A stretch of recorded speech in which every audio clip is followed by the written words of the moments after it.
So for this morning's talk, when I teach at a retreat, there's people from all different levels of understanding, achievements in meditation, from the very beginners to those who are already fully enlightened. Maybe anyone here?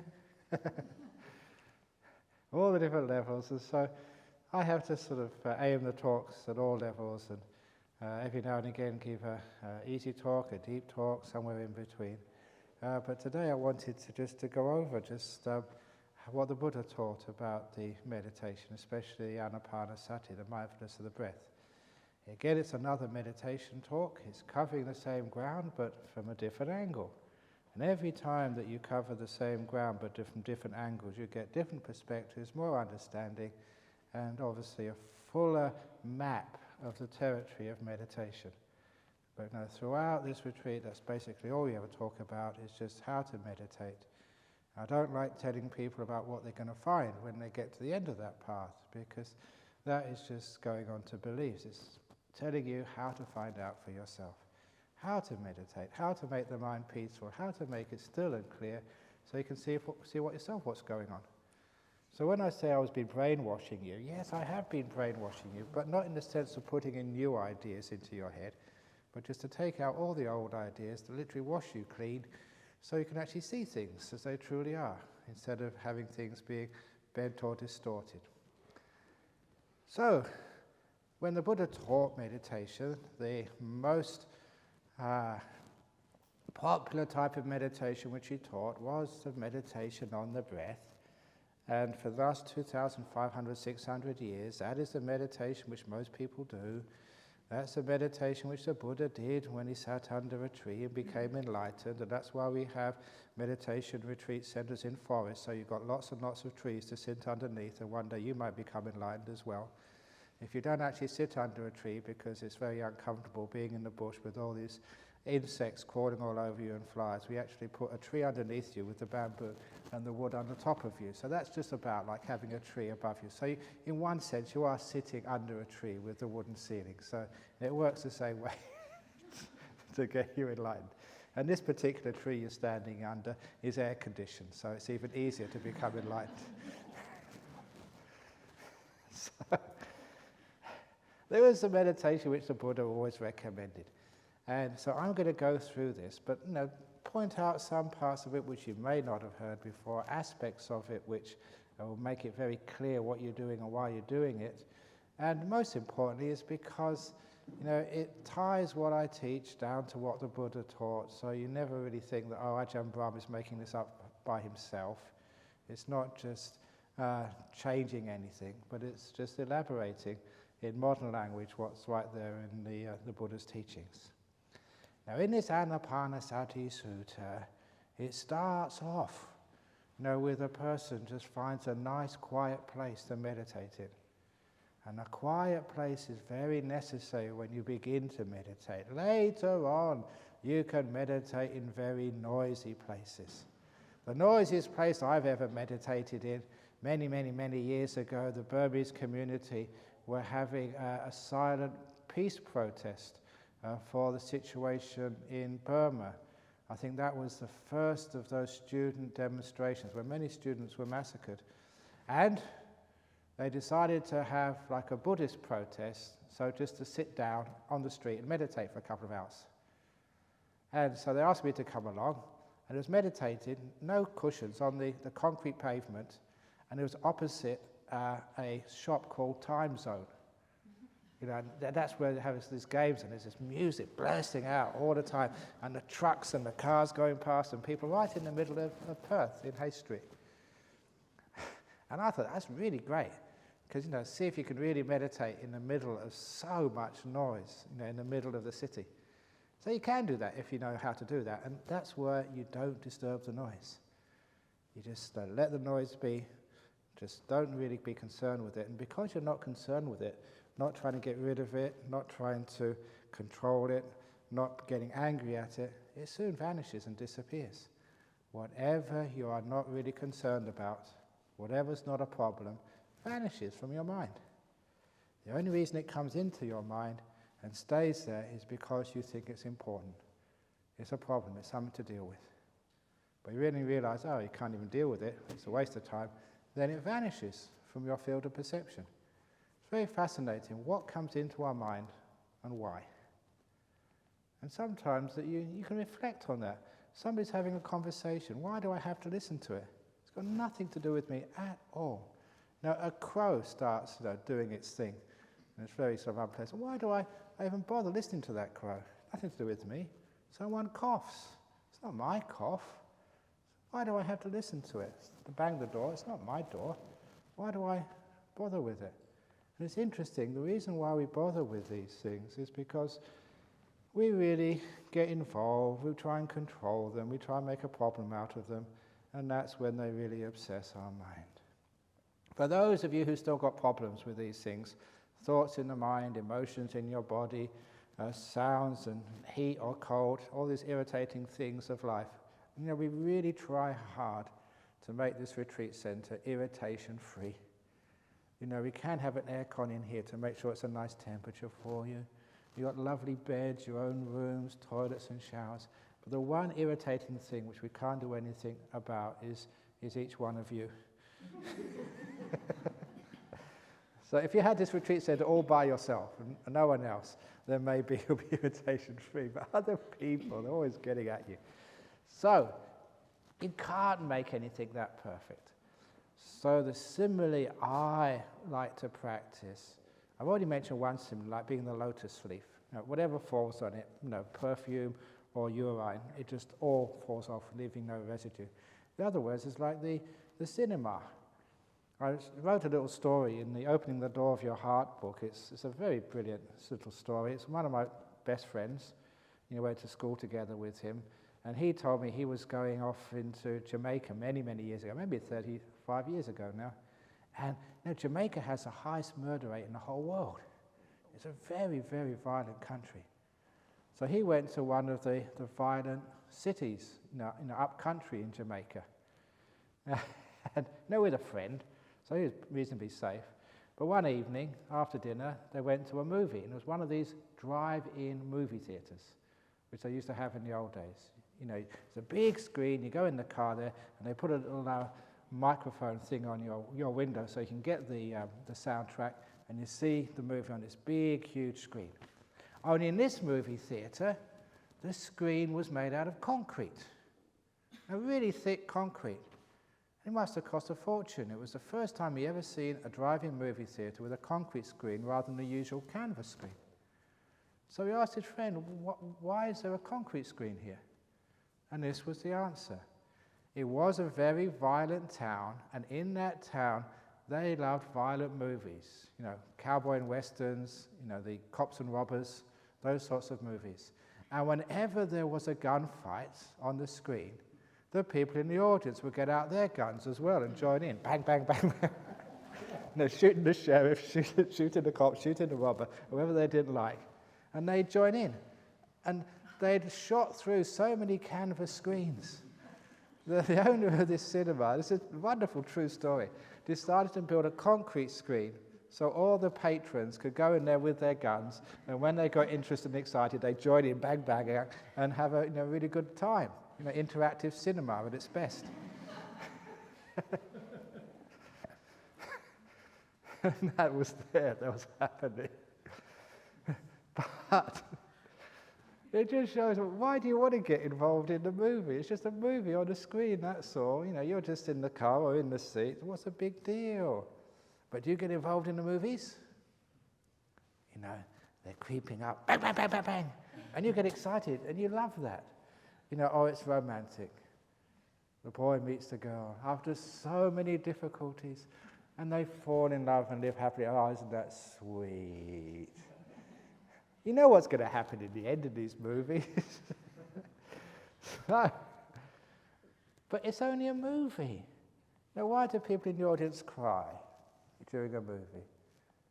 It's not a real thing. No one really gets killed. And it's not no one really falls in love. It's just acting. But we love to get involved in it. And that's the reason why that whatever's happening outside, it is none of your business, but we love getting involved. We love distracting ourselves. That's why that people don't, they like reading romance or thrillers. They like sort of seeing all of these soap operas on the TV. They like to get involved in things because they're afraid of peace and letting go. And that's one of the reasons why, whether it's hot, whether it's cold, whether it's quiet or whether it's noisy, we love getting involved so much that no matter how you devise this retreat center, if you make it absolutely perfect, you'll always find something to complain about. Why? Because you like complaining. It's an addiction to fault finding. So after a while, we let go of that addiction to fault finding. At least leave it alone. No, it's hot, that's good enough. It's cold, that's good enough. It's noisy, that's good enough. It's pretty good here. It could be better, but this is good enough for meditating. So, you made as much as best you can. Now sit down and relax, enjoy it.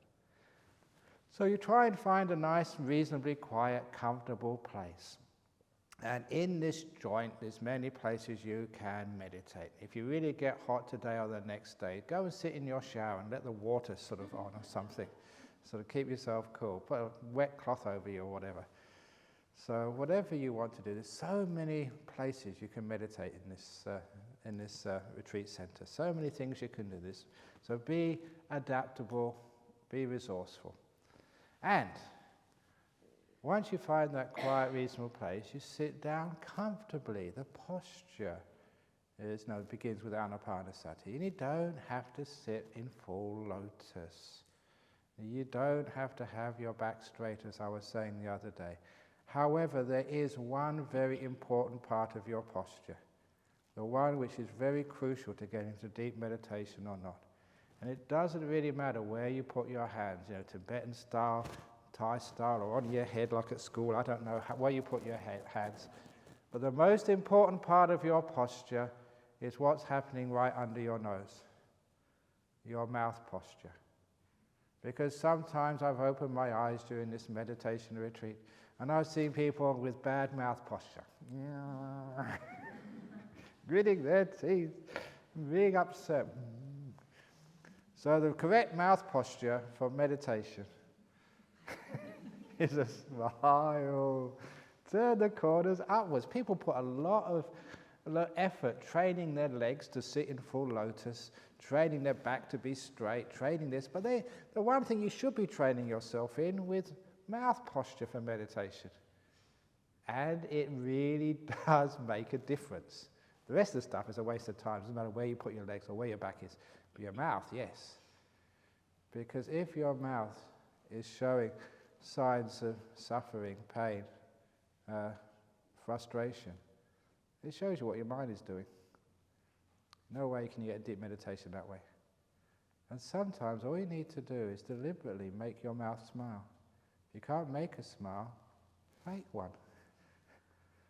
And you do that, and this is actually a very good little technique. You're getting nowhere in meditation, or you get blocked somewhere.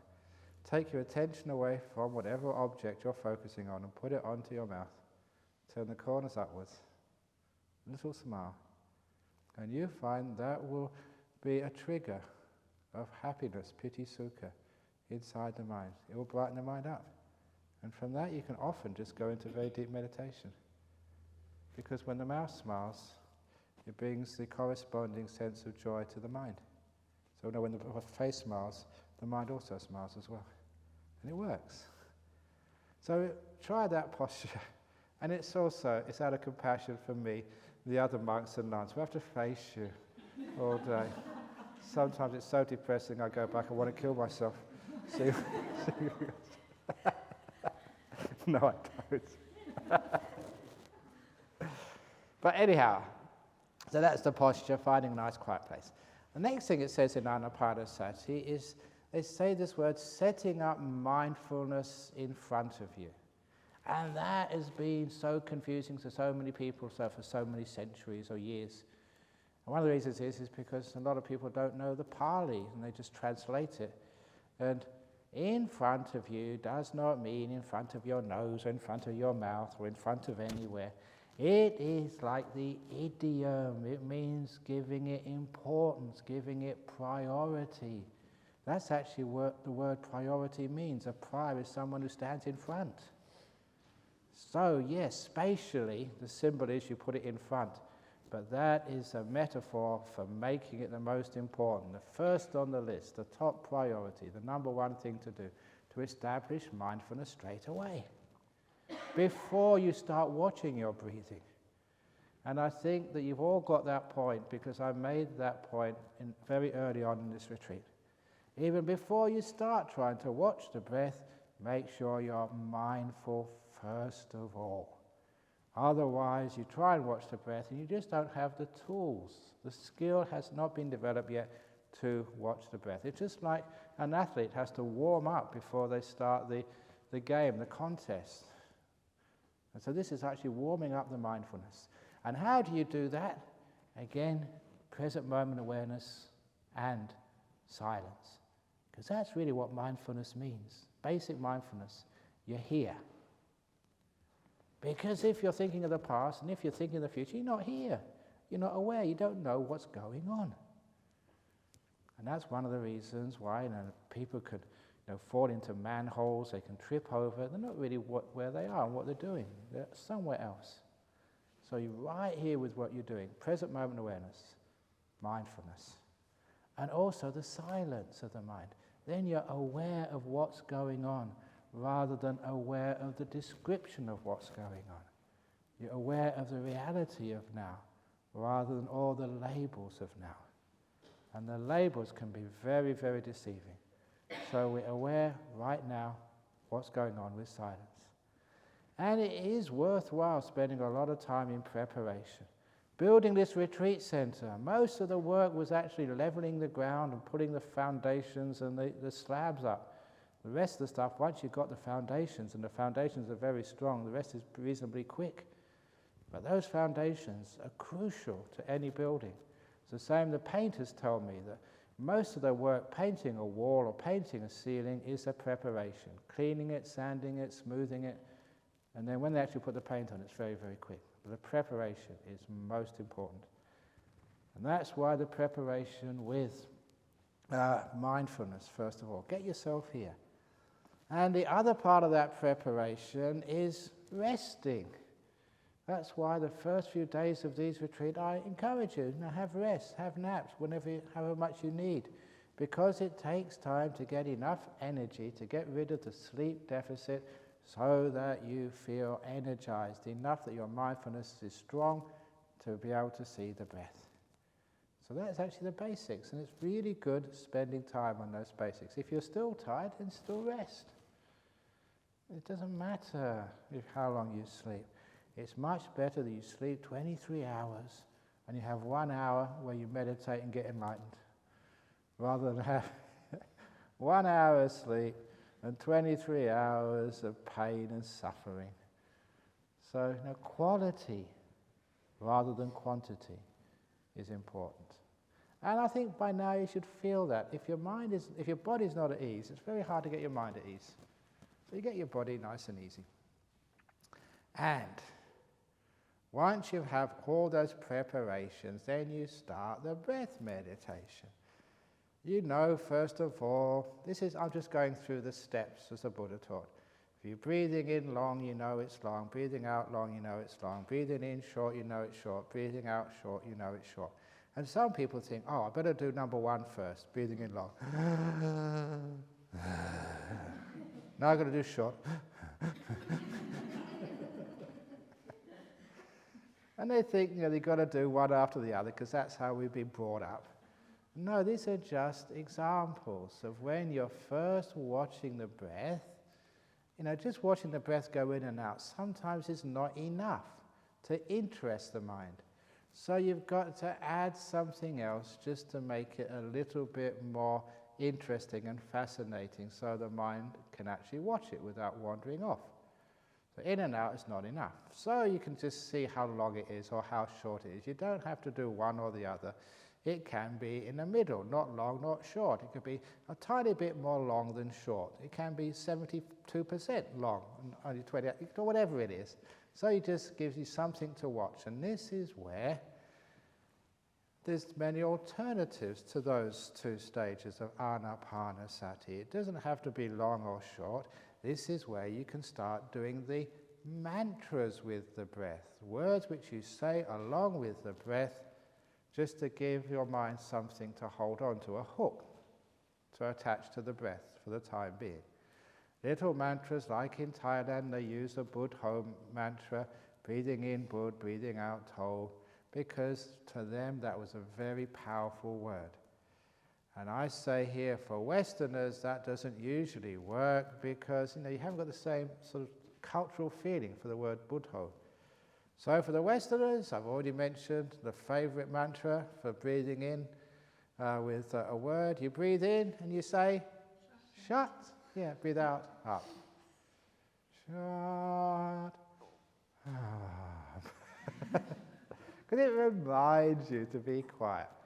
Or the other one which I mentioned to you, breathing in, you can say breathe in peace, breathe out letting go. Breathe in peace, breathe out let go. Now those actually help, because they just make it slightly more complicated, give you a little bit more thing to occupy your mind. And for a Westerner, or person brought up in Western countries, peace is a very beautiful meaning. So you breathe in peace, and that's really important to you. That's valuable, so it's very easy for the mind to actually focus on that, breathing in peace. That's great. And letting go is also really important. And because the air is being exhaled, the breathing out, let go, it fits. Breathing in peace, breathing out, letting go. That's very beautiful. Other alternatives, for those of you who are environmentally sensitive, you can imagine that the air which you're breathing in is a gift from all that is green in our environment, because that's where most of the oxygen comes from the plants, from the trees, from the grasses. So you breathe in a gift from nature, oxygen, and you breathe out carbon dioxide, which is your gift back to all that's green in this forest, what they need to survive. So your breath is connecting you with all that's green and alive in this forest where we're meditating. Breathing in a gift from the trees. Breathing out my gift to the flowers. That can be quite nice. It just adds that tiny little bit of extra to the breath, just to make it interesting at this beginning stage of meditation. If that doesn't work, for those of you who are scientists, accountants, mathematicians, you can count the breath. So counting the breath, there's so many different ways to count the breathing. For those of you who want to try this method, because remember I did maths at Cambridge, so I always complicate things when it comes to maths.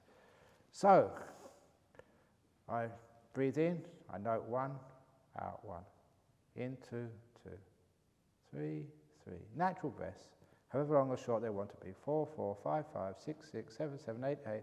Breathing in 9, out 9. I stop at 9. Then I start at 1 again. Breathing in 1, out 1, in 2, out 2. It's amazing how many people pay attention when I'm doing this, because it's nice and complicated. At last you've got something complicated to do. Breathing in 3, out 3, 4, 4, 5, 5, 6, 6, 7, 7. Breathing in 8, breathing out 8. I only go to 8 this time. Then I start again at 1. Breathing in 1, out 1, in 2, out 2, 3, 3, 4, 4, 5, 5, 6, 6, to 7. You've got it already now. In 1, out 1, 2, 2, 3, 3, 4, 4, 5, 5, in 6, out 6. In 1, out 1, in 2, out 2, 3, 3, 4, 4, 5. In 1, out 1, in 2, out 2, in 3, out 3, in 4, out 4. In 1, out 1, in 2, out 2, in 3, out 3. In 1, out 1, in 2, out 2, in 1, out 1. Finished. One whole cycle of 45 breaths. And it gives you something to do. I know you're not supposed to be doing something, at least you're doing something which is half useful. Only half useful. But it gets you in contact with the breath and gives you something to do and something to play with. Now, if you try that will actually show you how mindful you are. Because what will usually happen, especially if you try doing that first thing in the morning, is you find yourself saying, because this is what happened to me when I started doing this, Breathing out 17, breathing out 17, breathing in 18, out, I've lost it. I forgot to stop.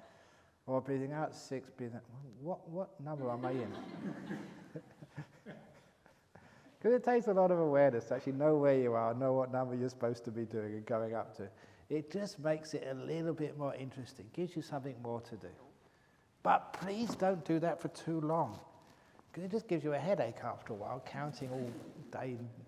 So just a little bit is enough. Just enough to get you in contact with your breath. And once you can just notice the breath go in, go out, now, and it doesn't disappear.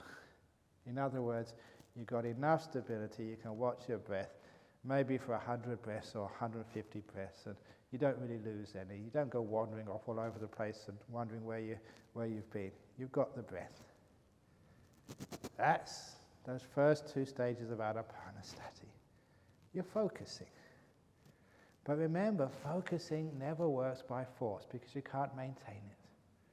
Focusing is like resting the breath in your hand, like resting a flower in your hand. If you hold it too tight, you crush it.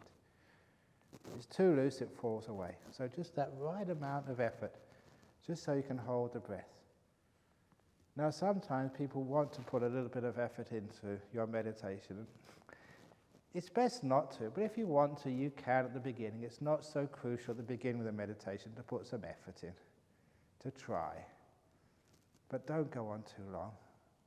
Loosen off the effort as soon as possible. So yeah, you're holding on to the breath, but then loosen off as soon as you can. And you'll find that the more you let go, the easier it is to hold the breath. It just stays there. And once it stays there, once you have the breath as your focus, you can have many other things in your mind at the same time, but the breath is at the center of your field of attention. And this is where I come to the TV simile. When you watch your TV at home, in the old days when I used to watch a TV, it was a box rather than just a flat screen. And on the top of the box there'd be the picture of, your mum and dad's wedding or something, or of their kids, and underneath it'd have magazines and have flowers on the side somewhere. And one thing I remembered, when I watched that TV, when it was first turned on, I could see the photo on top of the TV. I could see the magazines underneath. But after a minute or two, I could not see the photo on top, nor the magazines underneath anymore. I couldn't even see the edges of the screen. I didn't know whether it was a square screen, or a round screen, or a diamond screen. Those of you who want to get some money and make a small fortune, why not have weird TV screens? Not rectangular, because everyone's got those. How about circular TV screens? Designer TV screens. Have you ever seen a circular TV screen in the shop? Because it's new, it'll become fashionable, and you can make a fortune that way. How about a triangular TV screen? No, for the Jewish community, a Star of David TV screen. That would be really popular. Why not? Because actually it won't make any difference. Once that TV screen is turned on, you won't recognize the edges or its shape. You just go right into the center of that TV screen. So next time you watch a TV, notice that. When it's not turned on, you can see the edges and beyond the edges, but once it's turned on, you go right into the center of that TV screen and you can't see any edges anymore. Because you can't see any edges, just like when you're watching me, you can't see any edges, can you, to that screen?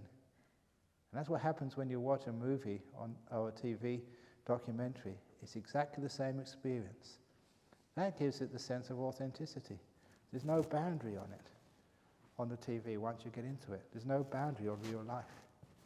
There's no frame. And that gives it the authenticity. Now, the reason I say that is because that's what happens when you start watching the breath. When you start watching the breath, you can see the breath.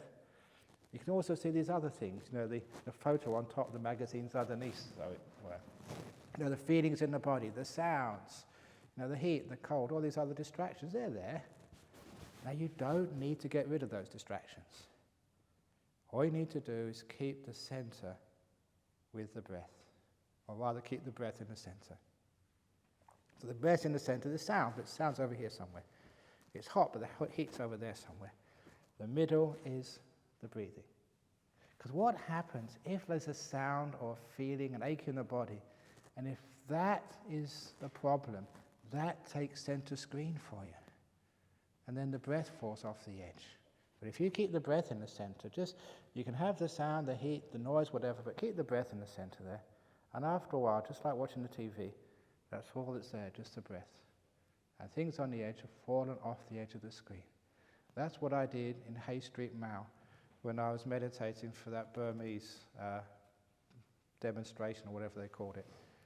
Yeah, the noise was there, but in the center was my breath, and soon the noise fell off the screen, just like watching a movie. The edge of the screen just disappears as you focus in. That's what focusing means. So that's how you deal with distractions. You don't try and get rid of them, but you don't keep them on the center of your screen. You keep your meditation object at the center of the screen, and then you wait, and soon everything else disappears.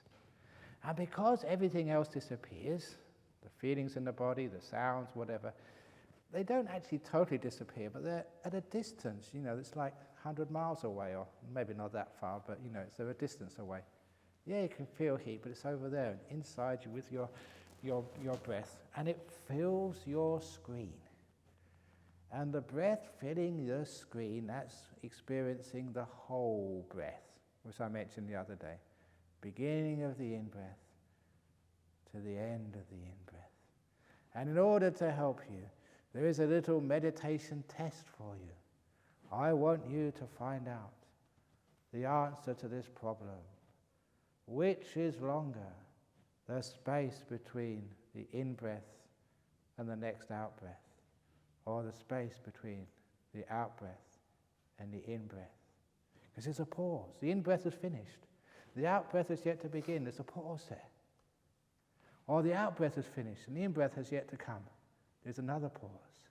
Which is the longest? Now you have to find that out. Makes it interesting, doesn't it? Like a little test. But what it really does mean, it means you have to really pay attention to the breath, every moment of it. In other words, it starts to fill your mind. So all you've got is the breath. Now, a lot of people might think that's boring, but to be able to do that, you have to have enough mindfulness, enough stillness, that the energy is now really going into the mind. You can't do very much. You have to wait and be still to watch this breath. Because you're waiting and being still, you're not doing anything, mindfulness starts to get the energy. And the breath does become very satisfying. You do start to get the joy, the first little bits of joy. And the next, that's number 3 stage of Anapanasati, Sapakayapati Sangvedi. You experience the whole of the breath. As I mentioned, the whole body, the whole aggregate of breathing. Nothing to do with the physical body. Physical body is a pain and is always disturbing you. And I mentioned it earlier, you don't watch the breath at the tip of the nose, you don't watch the breath at the belly, you don't watch the breath anywhere, you watch the breath. You know that sometimes it's like a person like the CIA, and they're following a suspect, and they're following this guy, and he goes into the women's toilets. What should he do? Guys aren't supposed to go into the girls' toilets, but this spy did. So this suspect did. So the spy has to follow the suspect wherever it goes. If the suspect goes in the girls' toilets, the CIA guy has to go in the girls' toilets as well. And the reason I mention that is, if you're going to follow the breath, yeah, the breath is supposed to be at the tip of the nose. It's supposed to be at the belly. But sometimes it's not. Sometimes it hides. Sometimes it goes to places where it shouldn't be. And if you're going to follow the breath, you have to go wherever the breath goes. Not where it's supposed to be, but where it actually is. So that's why the little method of, am I breathing in, am I breathing out? I know that. How do I know? There's a sensation of feeling somewhere inside of you which tells you what the breath is doing. And that's a feeling. And I found it very effective not to locate it anywhere on my body. Well, actually, when it settles down, it usually is on the tip of the nose, but only when I ask the question, where is that? Oh, it's tip of the nose. But a lot of the time, that particular perception of its location on the body, I just don't pay any attention to at all. And the benefit of that is the body disappears much quicker that way. Because if you're watching the tip of the nose, you may get itchy on the nose, you may sneeze. If you're watching on the belly, you may cough. You've got your body awareness. And the idea here is to let go of the body so it can disappear, so you can have a bit of freedom and peace. So you're watching the whole of this breath going in and going out. Now the next stage is that you calm that breath down. How do you do that? You achieve that next stage, stage 4, by not doing anything. If you try to calm things down, it gets more agitated. You leave it alone and it calms down by itself. That's a classic of how do I calm down the water in this cup. You put it down, let it go, and it calms all by itself. And that's what happens. That 4th stage of Anapanasati is just the breath starts to get smooth. You're watching the whole breath, and it calms down all by itself. What happens next? What do you mean by it calms down? When it calms down, it's not much of a problem anymore. It's still, it's smooth, it's even. It sort of starts to disappear. At least the in and out part of it is not the most prominent part anymore. Instead, the delight is the most important part. In the Anapanasati Sutta, the Buddha actually said, those first 4 steps, he said that fulfills the satipatthana, the mindfulness of body. Because the breath is just a physical thing. And it's fulfilled it. You see in the breath. And the next satipatthana, mindfulness of these feelings, the quality of every sensory experience of pleasure or pain, that's what now begins. It now becomes not watching the breath, but watching the feeling, the joy. And these are really important parts of Anapanasati. And it's one of the reasons I'm teaching this, because this emphasizes these next stages as crucial to the meditation, as taught by the Buddha. Breathing in, breathing out, you develop piti. Breathing in, breathing out, you develop sukha. Piti sukha, this joy and happiness. What I just call the delightful breath. This is where you calm the breath down, and it becomes just so delightful. The in and out part of it is just not really important anymore. It's just so delightful. Oh, it's just so nice. That becomes a prominent object of your meditation. When people ask, what are you watching? Well, I'm watching the breath, but what I'm really watching is the delight of the breath. You're enjoying yourself. The piti, the sukha, is what is filling your mind. And of course, this is such a beautiful part of the meditation, because now you're having fun. Some of you, in your little questions you ask, say, oh, it's so difficult, you're getting tired, you're getting bored, nothing has happened yet, blah, blah, blah. Isn't it wonderful when you start getting into this beautiful meditation stage where you're having great fun? You sit here and just enjoying every moment of it, as some of you have. Now that is what is supposed to happen. That's 5th and 6th stages according to the Buddhism. This is where the meditation becomes joyful. So when it happens, well done, it's supposed to happen. Still, there's too many meditation teachers say, oh, you're enjoying yourself, that must be bad, you get attached. Stop it immediately, stop it. I thought, what's wrong with having fun? Especially meditation fun. The Buddha said there's no problem at all. That, I mentioned already, that you should not be afraid of that piti sukha which comes up in meditation. Make much of it, develop it, follow it. And any monk or teacher, nun or whatever who says you'll get attached to those stages, say yes, you will get attached to the happiness of meditation. But then quote Pasadika Sutta of Digha Nikaya, one of my favorite little quotes, where the Buddha said, anyone who gets attached to the pleasures of meditation. They can expect only one of 4 consequences.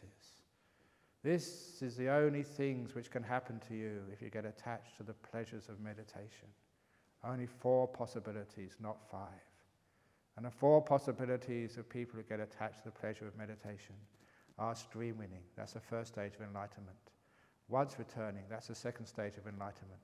Non-returning, that's the third stage of enlightenment. Or full enlightenment, number 4. Those are the 4 possibilities of being attached to the pleasure of meditation. You get enlightened, that's what we're supposed to be doing. So go for it.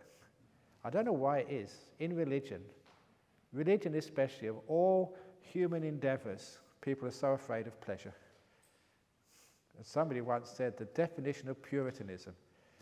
The definition of Puritanism, now that was that type of Christianity which went to the United States with the Pilgrim Fathers, which still really dominates their country. The definition of Puritanism is the fear that somewhere someone is happy.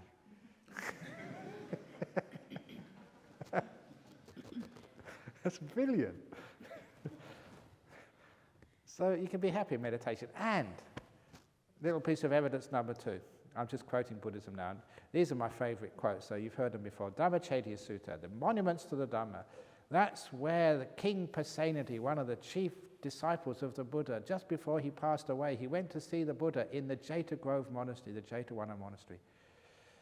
And he went into the Buddha's hut, bowed at his feet, he actually started kissing his feet. Now the king kissing the feet of a monk.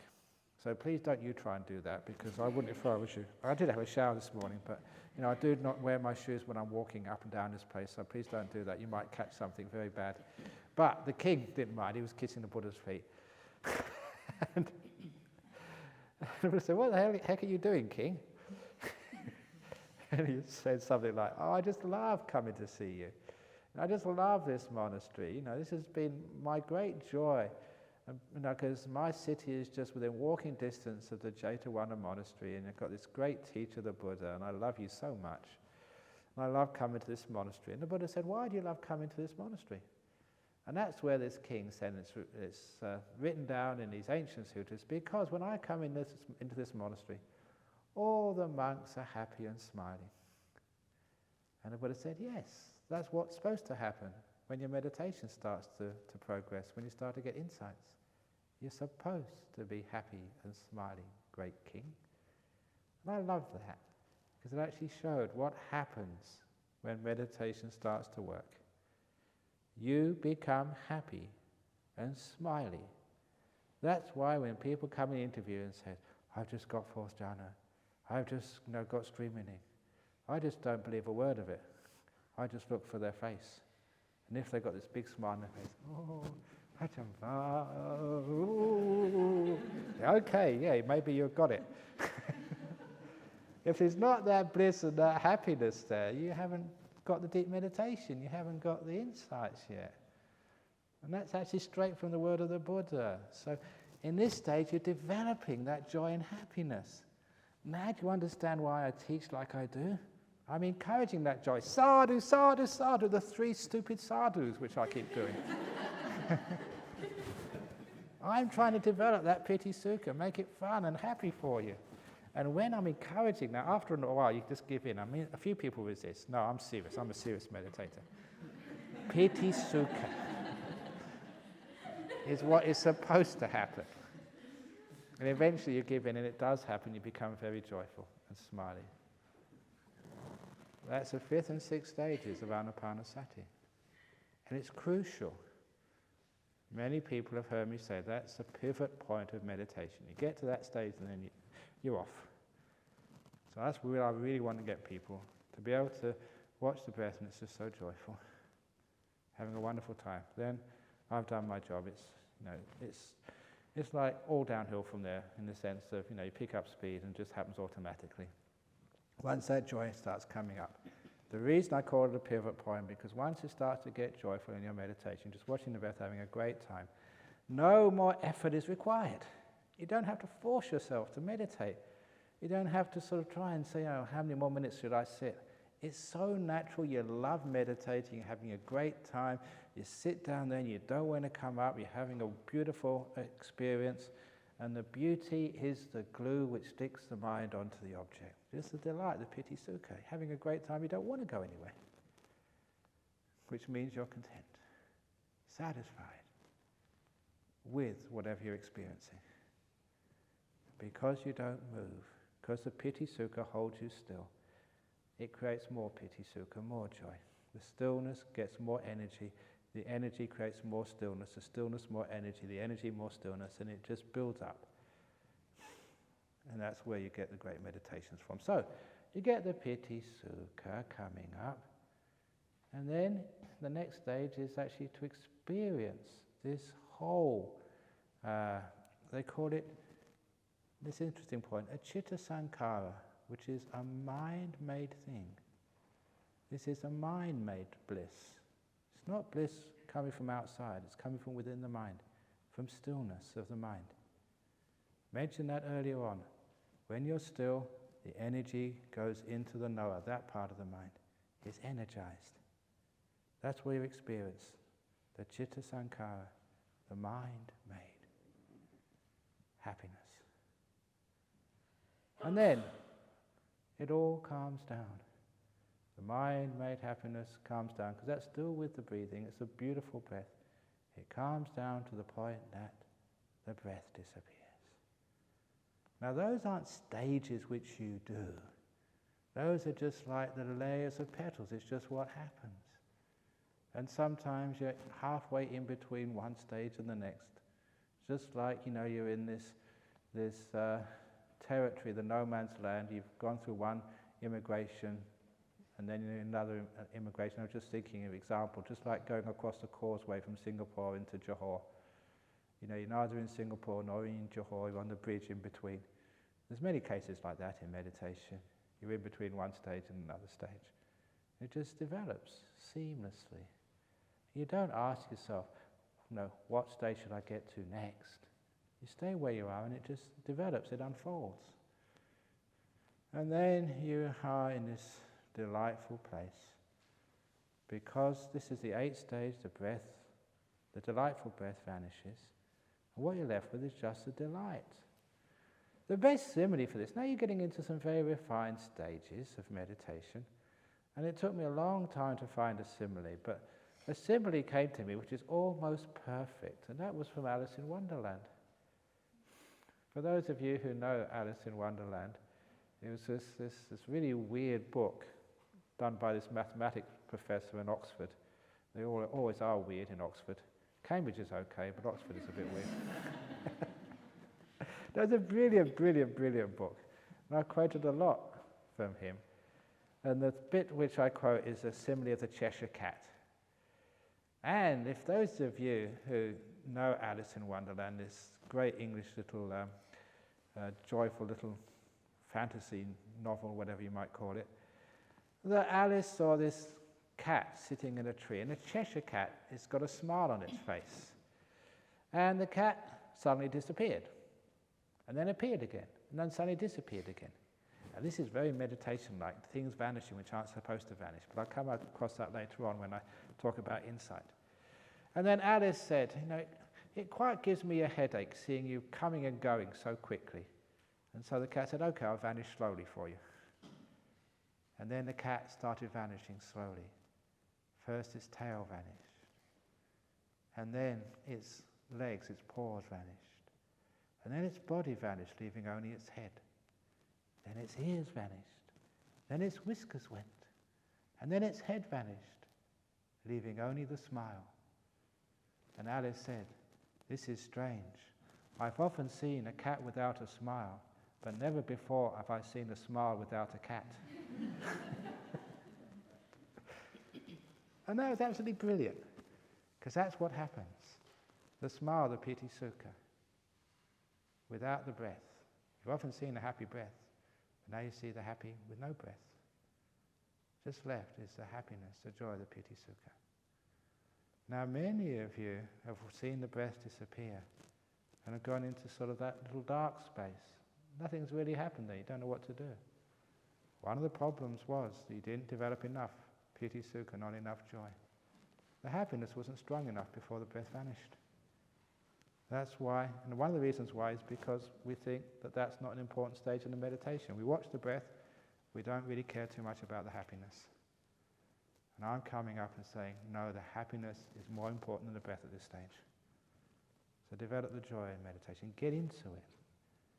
It's very difficult for Westerners to do this because you are afraid of happiness, afraid of joy. There's a sense of you're emotionally out of control when you get that happiness. Some of you, not just one of you, a few of you, have had uncontrollable crying on this retreat. What the heck is wrong with that? You're afraid of it because you're out of control. Brilliant! It's about time you let go and stop controlling this world and controlling yourself and controlling your emotions. Let it come, for goodness sake.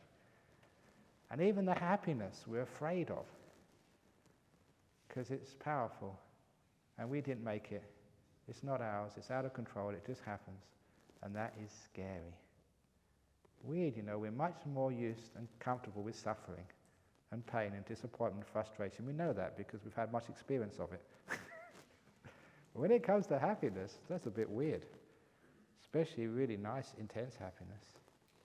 How many times you've been happy and either sort of been afraid it's going to go, so you control it and it all vanishes? Or how many times you've been happy and been too excited, it all vanishes? How many times have you had happiness and blown it, destroyed it? Why? Because we're afraid. It's marvelous at this stage. You overcome that fear, you just let happiness be. It's a wonderful thing to have that confidence, or be told it's all right to be happy. That's why I've also given not just crying licenses, happiness licenses as well. I gave one out just the other day to one of the people who comes to the monastery. I gave him a happiness license. I allow you to be happy for any reason or for no reason at any time, at any place. Signed, Ajahn Brahm.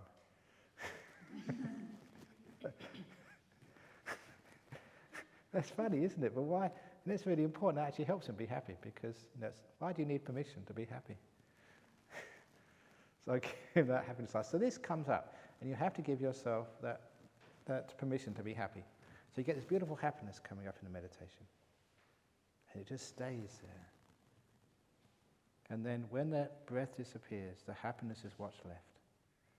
And that is the power which makes you be able to experience the 9th stage of the Anapanasati. There's 16 stages, I'm only halfway, but the 9th stage is when you this is how the Buddha said, you experience the citta, the mind. Now you all have heard the word mind, and you think you understand what the word mind means. It is just, that's it, just a label. It's just, yeah, I understand Paris, but I've never been to Paris.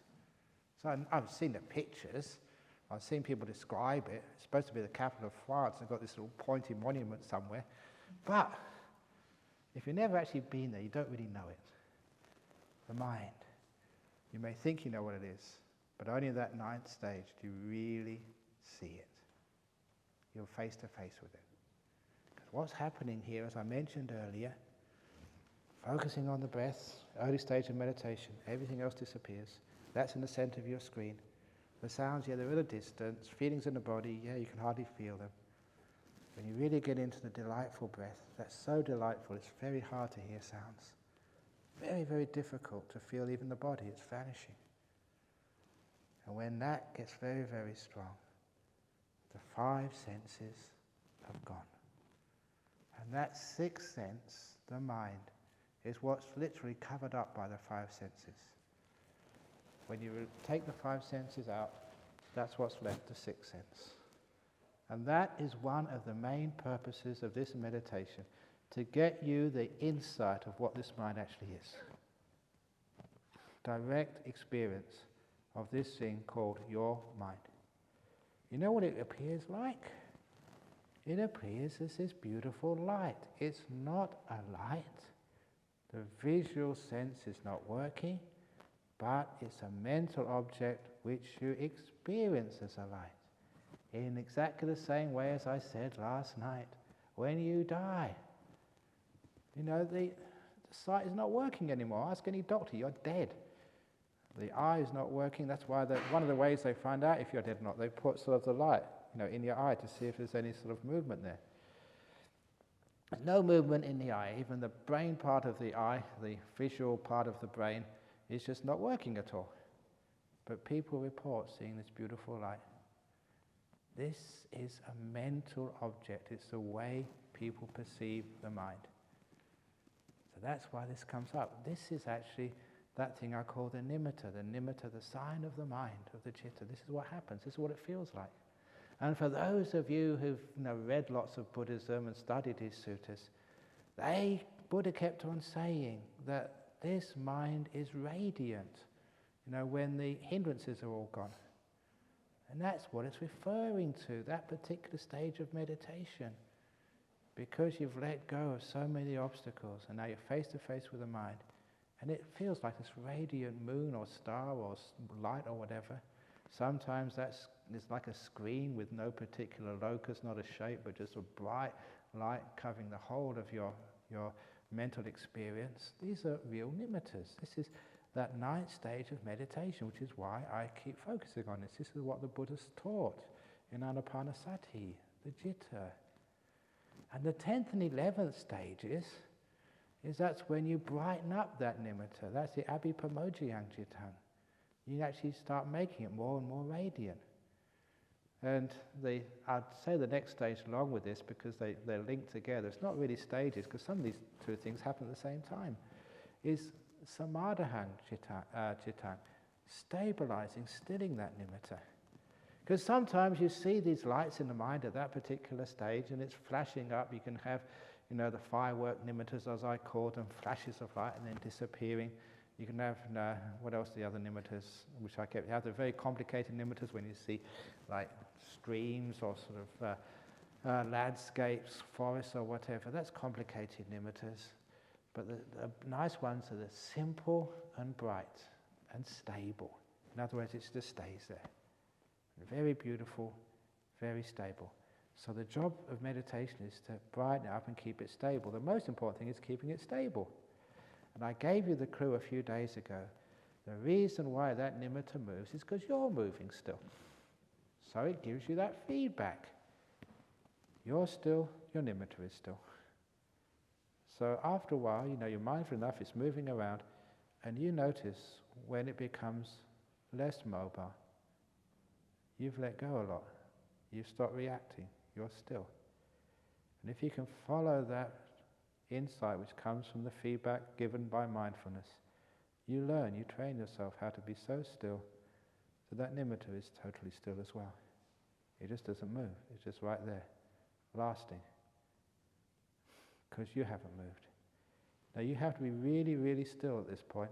That's why it's a great test in developing very deep meditation. Slightest of movement and disturbs everything. You're training in deep states of stillness. Even any sort of movement at all, a slight sort of twitch, and it moves as well. And after a while you learn, you train yourself to be absolutely still. And that nimitta becomes still. That is the best way of brightening it up, because it's totally still, and I mean really still. That's when energy really starts flowing into that nimitta, into that image in your mind, and it gets incredibly bright. Remember, when the energy is not being wasted doing things, it goes into knowing. And that nimitta becomes incredibly, incredibly bright. Was it recently someone said they thought they were going to go blind? And I just laughed. I remember that experience. Sometimes so incredibly bright, you think, you just can't stand that such brightness. That's like staring at the sun, but sun at noon, really, really bright. But your mind, this is a mental image. It's nothing to do with the visual eye. You can take anything. You just keep on going. You don't go blind. The mind gets incredibly happy and blissful. And that's just what happens. That's called the abhipamojayang citta, brightening up the nimitta. Joy, giving it even more joy. And that becomes the 10th and 11th stages of Anapanasati. They say the 5th to the 8th stage, the Buddha said, that's completing the second satipatthana on Vedana, on the sort of happiness, pleasure part of satipatthana. And the last three stages, 9th, 10th and 11th, getting up the nimitta, brightening it up, stabilizing, that is the citta satipatthana. Now this is what the Buddha said, then now you've actually got the citta, the mind. And that's that third satipatthana you're practicing. Because you've got the mind right in front of you, that's what you're dealing with. That is that nimitta, it's the mind, the citta. So, when you've got that mind there and you've got the citta there, it's bright, and soon you feel, the usual experience is you feel yourself falling into that nimitta, that beautiful light, or it embracing you. Now your mind is totally free from the five senses. Before, yeah, it was powerful, but maybe sounds could just about come through, but now no longer. And what is left now is the sheer bliss of this. That is the object of your meditation in the jhanas. The first jhana, now you really are blissed out. What I keep on saying, the bliss better than sex. But as one meditator said, he said, you are disparaging jhana by calling it a bliss better than sex. It's much better than that. It's way beyond that type of league of pleasure. And he's got a good point. But you've got to relate it to pleasures which people have experienced. This is the biggest pleasure of your many lives. So just saying that, it makes it incredibly enticing. And I do that on purpose. To say, yeah, it's well worth experiencing. Blows you away that such pleasure could exist. But it's not just for the sake of pleasure, but that's a pretty good thing to do. Why not? What's wrong with having fun? If you're going to have fun big time. If it's available, why not? So this is on the menu for this retreat. First jhana, second jhana, third jhana, fourth jhana. So why not some? Yeah, I'll have some of that, please. So this is what actually happens. And when you come out of those jhanas, then you've got the 13th, 14th, 15th, oh, that's right, I didn't mention the 12th stage of the Anapanasati with Mochiyang Chitang. That means freeing the mind, liberating it, and that is always a simile for the jhanas. The 12th stage of Anapanasati is doing jhanas. The 8 vimokas, that's the word vimochiyang, same thing. And then when you come out of it, you have the last 4, the reflections of Anapanasati, reflecting on anicca, reflecting on viraga, nirodha and patinissagga. I use the Pali words because the English words are quite inadequate. Anicca, people always think that means impermanence, but that doesn't really get to the heart of things. Anicca, the learning Pali myself, especially learning Pali, this is the language of those sutras, anicca is a Pali word, learning of the Vinaya, it's a very, very good place to start, the Vinaya, the monk's rules, because it put these words down in ordinary worldly usage, rather than metaphysics. This had a word, a meaning which everybody knew. Its opposite is nicca. Nicca means regular. So we have a nicca talk every morning at 8 o'clock. It's a regular talk. We have lunch. It's nicca at 11 o'clock. The sun comes up early in the morning. It's nicca. It's regular. Something you can rely upon. It's always there. It always happens. And anicca is irregular. Something which should be there, but it's not. Something which was always coming and now is not. So much deeper than just rise and fall. As I'm going to mention later on, it is like you watch the waves on the lake go up and go down, rise and fall, rise and fall. And then you're watching those waves go up and down, rise and fall, rise and fall. And then you see the lake disappear. With all the land and the mountains and the sky around it, that goes too. Now that's anicca. Things which aren't supposed to go, disappearing. That's the anicca. And that's what you reflect. There are things in those jhanas which you've just come out of have vanished, which shouldn't vanish, which have always been there, but now they're no longer there. Number one, the ache and irritation of a body. Look, I have to keep moving these days. My body is an irritation, and it's always there. Even when I'm asleep, I have to turn her over, because it's always irritating. Now, it's gone. It's anicca. Hooray, I'm free in the jhanas. Me, Ajahn Brahm, is always here. I wake up and there I am again. In the jhanas, it's gone. Where's he gone? I don't know where he's gone. What's happened? Free, that's anicca. These are the things which actually vanish. So that's what we're talking about. And this is as clear as the nose on your face looking in a mirror when you come out of the jhanas. Something has vanished. So anicca is vanishing. Viraga is the fading away of things, disappearing. That's why the latest book which I published was The Art of Disappearing. The art of viraga. Things vanishing, fading away, disappearing. All your suffering, vanishing. All of the pain, vanishing. The whole world, disappearing. That's freaky. But when you get into it, it's great fun. And of course, after viraga, nirodha, it ceased. It's gone. Nothing left. Total emptiness. Cessation. That is the scariest thing of all. You mean it all ends?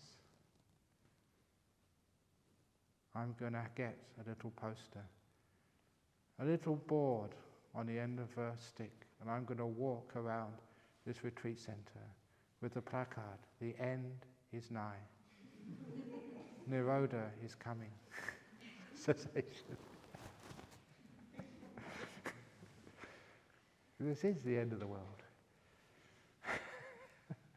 It was right, 2012. It is the end of the world. For everybody who gets enlightened on this retreat. Cessation, nibbana. And lastly, patinissagga is like abandoning things.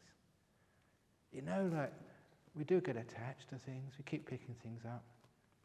But then you learn how to let go of things, to throw them away. Many of you came on this retreat with so much baggage. Please leave it here. Don't take it home with you.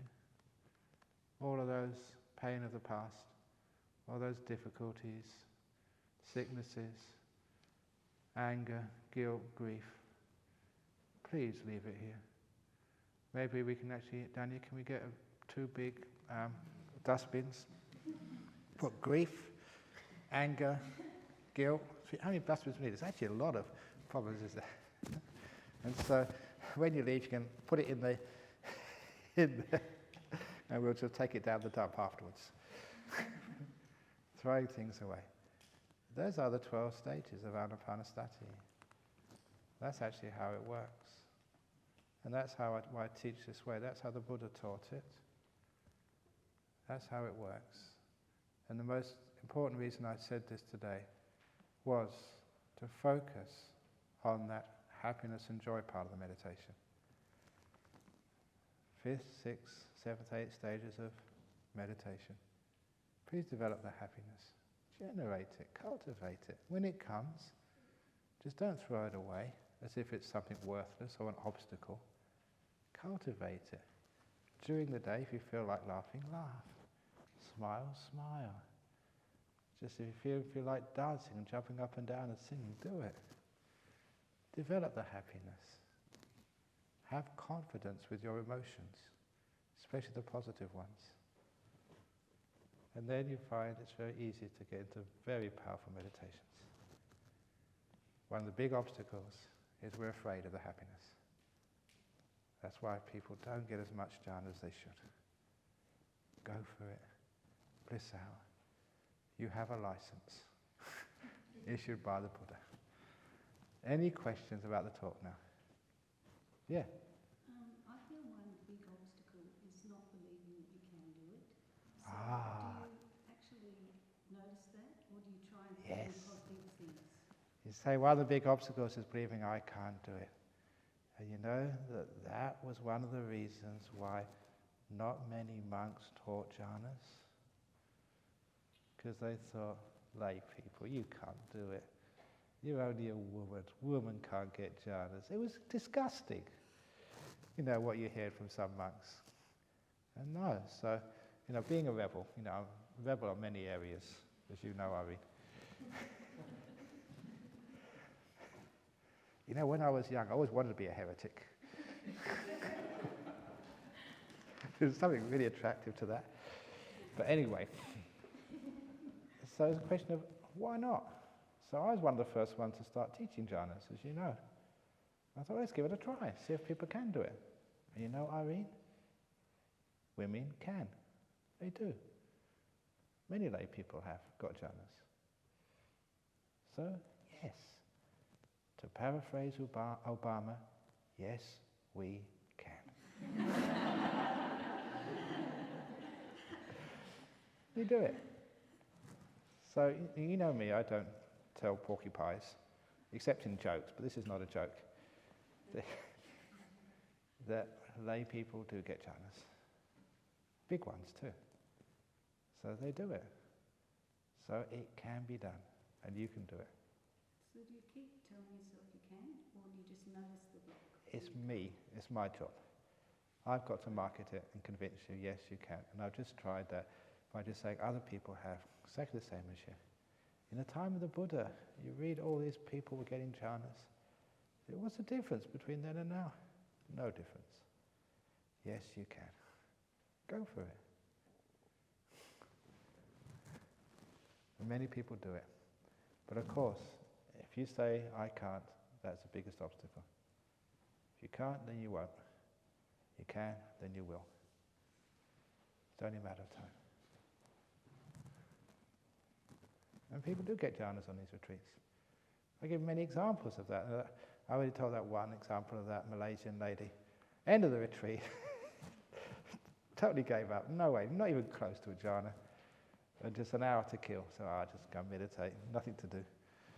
And her attitude was perfect then. Not expecting anything. Not trying, not doing anything. At last, she did what she was supposed to be doing. And she let go. And she got this incredible deep jhana.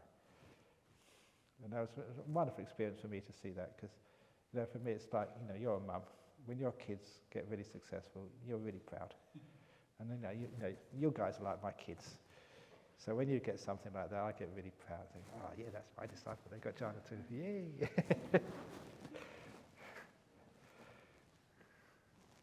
So yeah, yes you can. And now, of course, having convinced you can, this is how you do it. I'll give you all the tricks.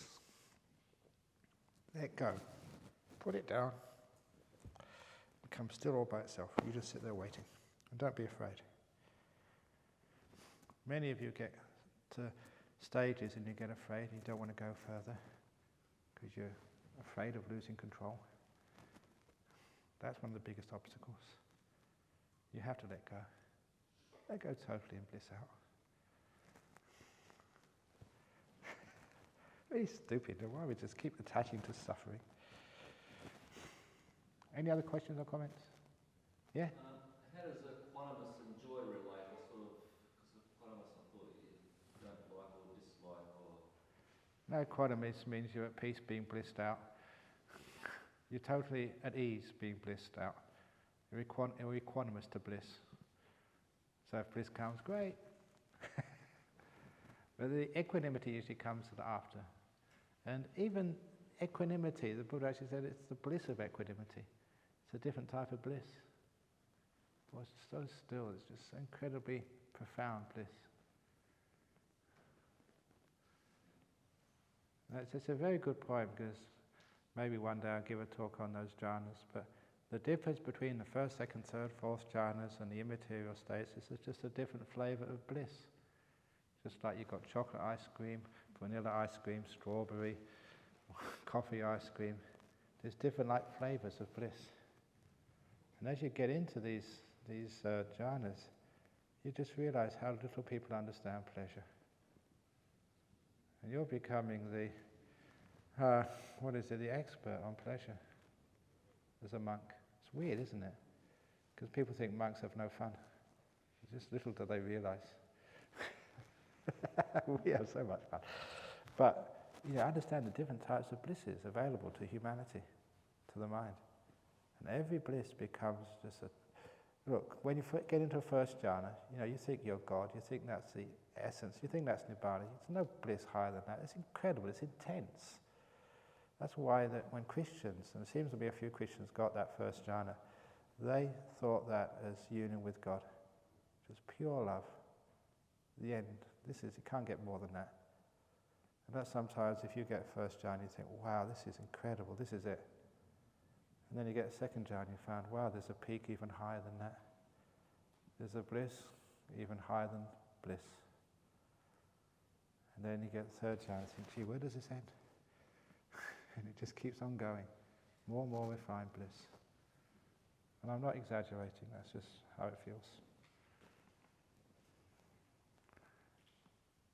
Okay, I think I've got you all motivated now. So, no more talking. Go off and do it. And anyone who gets enlightened today, or gets jhanas today, if you get jhanas today, I'll give you permission to go into town and get a nice dinner.